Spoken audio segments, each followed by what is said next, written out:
Super tasty, super soft અને ખાવામાં ખૂબ જ સરસ, સાથે બહુ જ પોચી એવી સુખડીની રેસીપી આજે આપણે જોઈશું ફ્રેન્ડ્સ. તો બહુ જ સરસ સોફ્ટ બનશે, બોખા વ્યક્તિ પણ ખાઈ શકે એટલી સરસ બનશે. તમે જરૂરથી મારી આ રીતે સુખડી બનાવીને ટ્રાય કરજો, તમને ખૂબ જ પસંદ આવશે. તો ચાલો આજે ફ્રેન્ડ્સ આપણે પરફેક્ટ માપ સાથે સુખડી બનાવવાનું શરૂ કરીએ. તો એના માટે અહીં જો મેં તમને માપની સરળતા રહે એટલે એક જ સાઇઝના બધા બાઉલ લીધેલા છે. એમાં મેં 2 બાઉલ જેટલો ઘઉંનો લોટ લીધેલો છે, જે આપણે રોટલી બનાવતા હોઈએ છીએ એ જ લોટ મેં લીધેલો છે.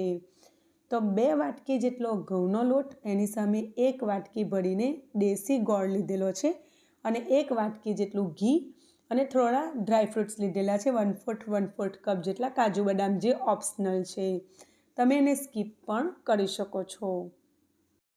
તો ફ્રેન્ડ્સ અહીં જાડા તળિયાવાળી કઢાઈ લીધેલી છે. એમાં 1 મોટી ચમચી ભરીને મેં પહેલાં ઘી એડ કરેલું છે અને એમાં આપણે પહેલાં ડ્રાયફ્રૂટને રોસ્ટ કરી લઈશું. એટલે કે કાજુ બદામને આપણે ધીમા તાપે થોડાક હલકા ગોલ્ડન થાય ત્યાં સુધી શેકી લઈશું. કાજુ બદામ નાખવા બિલકુલ ઓપ્શનલ છે 100% ફ્રેન્ડ્સ, પણ આજે હું એકદમ હેલ્ધી, ઇમ્યુનિટી બૂસ્ટર એવી સુખડી તમને બતાવી રહેલી છું. સાથે સાથે એકદમ સોફ્ટ અને દાણેદાર બનશે. આપણે એમાં બિલકુલ કડકડો લોટ નથી વાપરેલો, તે છતાં પણ એકદમ દાણેદાર એવી આપણી સુખડી તૈયાર થશે. તો જુઓ, આ રીતે ડ્રાયફ્રૂટ હલકા સોફ્ટ થઈ જાય, એટલે કે હલકા ક્રન્ચી શેકાઈ જાય ત્યાં સુધી આપણે એને શેકી અને એક વાસણમાં કાઢી લઈશું. તો હલકા ગોલ્ડન થઈ ગયેલા છે. હવે સેમ કઢાઈમાં આપણે બાકીનું ઘી લઈ લઈશું. આ ડ્રાયફ્રૂટ્સ ઠંડા પડી જશે એટલે આપણે એને મિક્સર જારમાં ઓન ઓફ કરીને પીસી લઈશું. બાકીના ઘીમાંથી આપણે થોડોક ભાગ ખાલી રહેવા દઈએ છીએ અને બધું ઘી એડ કરી દીધેલું છે અને એમાં આપણે 2 કપ ભરીને જે લોટ લીધેલો છે એ પણ એડ કરી દઈશું. તો ફ્રેન્ડ્સ, તમે ઘી જે કપ અથવા વાટકી ઘરમાં જે પણ હોય એને તમે સેટ કરી શકો. તો જે વાટકીના માપથી તમે ઘી લો એ જ વાટકી 2 વાટકી જેટલો અથવા પોણા 2 વાટકી જેટલો લેશો તો પણ વાંધો નથી આવતો. મેં અહીં 2 વાટકી જેટલો લીધેલો છે લોટ અને એકદમ પરફેક્ટ મેઝરમેન્ટ છે. તો 2 વાટકી લોટની સામે 1 વાટકી ઘી લઈએ છીએ તો બહુ વધારે પડતું ઘી પણ નથી થઈ જતું, બહુ વધારે ચીપચીપી પણ નથી બનતી, એકદમ સરસ સોફ્ટ પણ બને છે અને સાથે સાથે ખસ્તા, એટલે કે હું તમને લાસ્ટમાં તોડીને બતાવીશ ત્યારે તમને જોતાં જ ખબર પડશે કે કેટલી સરસ બની છે. બરાબર. હવે જો બાકીનું બધું ઘી આ પોઈન્ટ પર મેં એડ કરી દીધેલું છે. તો પહેલાં મેં થોડાક ઘીમાં એને 5 થી 7 મિનિટ સુધી મિક્સ કર્યું, પછી બાકીનું ઘી એડ કર્યું. આમ બેચીસમાં આપણે ઘી એડ કરીએ છીએ ને ફ્રેન્ડ્સ, તો બહુ જ સરસ લોટ શેકાય છે, બહુ જ મસ્ત એનું જે ટેક્સચર છે તે આવે છે. અને ફ્રેન્ડ્સ, જો આ રીતે આપણે મિક્સ કરતા જઈને સ્લો ફ્લેમ પર, ગેસની ફ્લેમ મેં સ્લો જ રાખી છે, સ્લો ટુ મીડિયમ. બિલકુલ આખી સુખડી બનાવતા દરમિયાન એક પણ વખત મેં ગેસની ફ્લેમ ફાસ્ટ નથી કરી. સાથે સાથે શેકાતા થોડીક વાર લાગતી હોય છે ફ્રેન્ડ્સ. લગભગ 20 મિનિટ જેવું મેં એને આ રીતે શેક્યું હતું. તમને જરૂર લાગે તો 1 થી 2 ચમચી જેટલું ઘી વધારે પણ લઈ શકો છો, પણ બસ મેં આટલા જ ઘીમાં એકદમ પરફેક્ટ દાણેદાર એકદમ ટેસ્ટી સુખડી બનાવીને તૈયાર કરેલી. તમે જોઈ શકો છો, મિક્સ કરતાં લગભગ 17-18 મિનિટ જેવું થઈ ગયું છે. આ પોઈન્ટ પર મેં એમાં 2 ચમચી જેટલું બેસન એડ કરેલું છે. તો ફ્રેન્ડ્સ, આપણે જનરલી સુખડીમાં બેસન એડ નથી કરતા હોતા, પણ તમે મારી આ રીતે એક વખત ટ્રાય કરી જોજો, ખાલી તમને બહુ જ પસંદ આવશે. તો ફક્ત 2 ટેબલ સ્પૂન જેટલું મેં એમાં બેસન યુઝ કર્યું છે અને બેસનના ભાગનું 2 ચમચી જેટલું મેં એમાં ઘી એડ કરેલું. તો અત્યારે 1 ચમચી મેં આગળ પણ એડ કરેલું, પણ ફ્રેન્ડ્સ એ વિડીયોમાં લેવાનું રહી ગયેલું એટલે મેં તમને મેઝરમેન્ટ બતાવી દીધેલું છે કે 2 ચમચી જેટલું આપણે બેસન લીધું છે, એવું 2 ચમચી ભરીને ફૂલ ભરીને મેં ઘી પણ એડ કરેલું. તો જુઓ, એકદમ સરસ સ્લો ફ્લેમ પર લોટ નાખ્યા પછી, એટલે કે બેસન નાખ્યા પછી પણ મેં 5 થી 7 મિનિટ સુધી થવા દીધું. પછી એમાં 1 ચમચી ફૂલ ભરીને મેં મલાઈ એડ કરેલી છે દૂધની. એ નાખવાથી બહુ જ સરસ બને છે.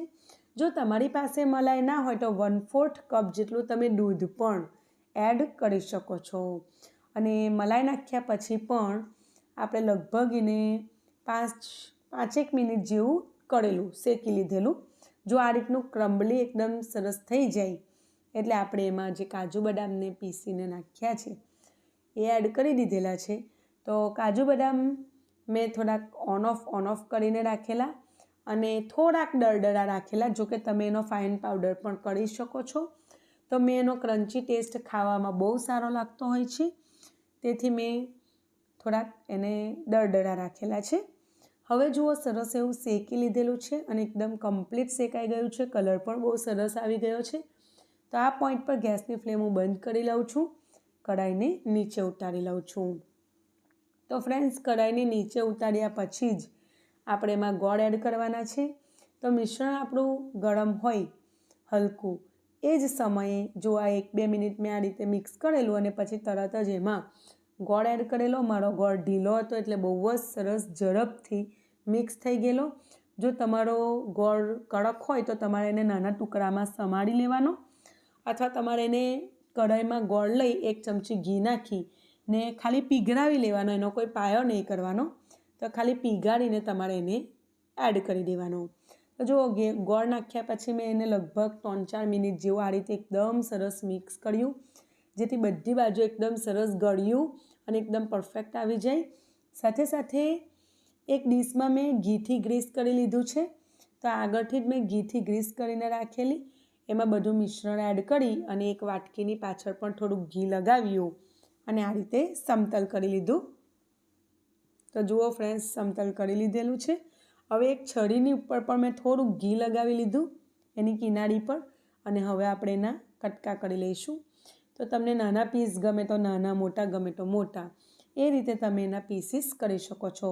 તો ફ્રેન્ડ્સ, લગભગ 1.5 કિલો જેટલી આપણી સુખડી બનીને તૈયાર થયેલી અને બહુ જ સરસ ટેસ્ટી બનેલી. મેં 1 કલાક સુધી એને પંખે મૂકી દીધેલી. સરસ ઠંડી થઈ ગઈ છે. હું તમને પીસ કાઢીને પણ બતાવી દઉં છું. તો પીસ ખાસો એવો જાડો અને બહુ જ સરસ બન્યો, અંદરથી એકદમ કણકદાર બનેલો. તો જો હું તમને પીસીસ કાઢીને બતાવી દઉં. એક પીસ મેં કાઢી લીધેલો છે ઓલરેડી, અને બીજો પીસ પણ હું તમને કાઢીને બતાવી દઉં છું. તો જુઓ ફ્રેન્ડ્સ, એકદમ ઝટપટ આપણી સુખડી બનીને તૈયાર છે. તો હું એનો પીસ તમને કટ કરીને તોડીને પણ બતાવું, જેથી તમને આઈડિયા આવે કે કેવી બની છે સુખડી. અને બહુ જ મસ્ત બને છે આમ તો. જો તમને તોડીને બતાવી દઉં. ફ્રેન્ડ્સ, મારા કેમેરામાં થોડીક ઝાંખપ આવી જાય છે એટલે મારે એક શૂટ 2-3 વખત કરવું પડે છે.